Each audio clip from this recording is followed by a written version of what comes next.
Guys আসসালামু আলাইকুম, সবাই কেমন আছেন? আমরা ভালো আছি। তো আজকে আমরা আপনাদের একটা তথ্য দিব, সেটা হচ্ছে ভূতুরে তথ্য।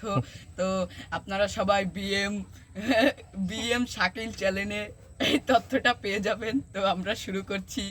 তো এই যে পোলাটাকে দেখছেন, ও কয়দিন আগে আমরা ধাওয়াধুয়ি খেলার সময় ও ভূত দেখে মুতে দিয়েছে। তো পোলাটার প্যান্টার মেখে গিয়েছে গন্ধে, ঠিক আছে না?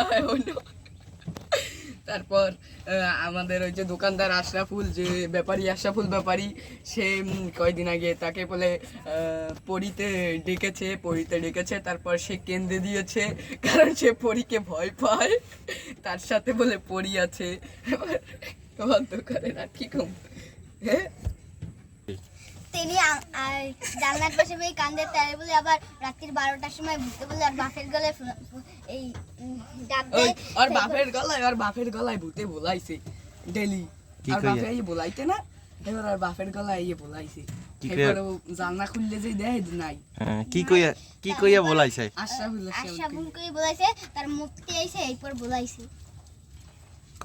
আর বাপে ডেলি দোকানে আমার সময় মুদ্গারে ঘুমাইতে, ডেলি দোকানে আমার সময় বলাইতে। এরপর রাত্রির 2টার সময় বলান দিয়েছে। ও বুঝলে সকাল হয়েছে, হেঁটে ও যাই দুয়ার খুলছে, জানলা খুলছে, এখন দেখে যে দৌড় দিয়েছে বলে কি ছায়ার নেন। আপনাকে যে ওই যে পুকুর আছে না, ওই যে হুজুরকে পুকুরের ওখানে দেখে কিতে ডাহে পাও দই, সাদা কাপড় পরা ইয়ে কয়। এবার মুগো দেখি কান্দে, জানলা খুললে রাত্রির 2টা বাজে, মুই উঠে দেখি। এরপর আছে না, এরপর মুড়েও বলান দিছে লইতে একটু মুগ করে। হয় ওর মা একবার বইছে মরতে, ওর মায়ের সাকওয়াত গো বাড়িতেই বইছে মরতে। এখন বলে দেখছে টাকার বাপে মরছে না, এই সময় আছে না কোলাইতে মোর মায় চাইতে গেছে, এরপর গাছ দিয়ে জানি কিতে লাভ দিয়েছে। এই মধ্যে মাই কইছে রাত্রি, এই রাত্রি 2টার সময় মরছে। ঠিক আছে তাই ভাই।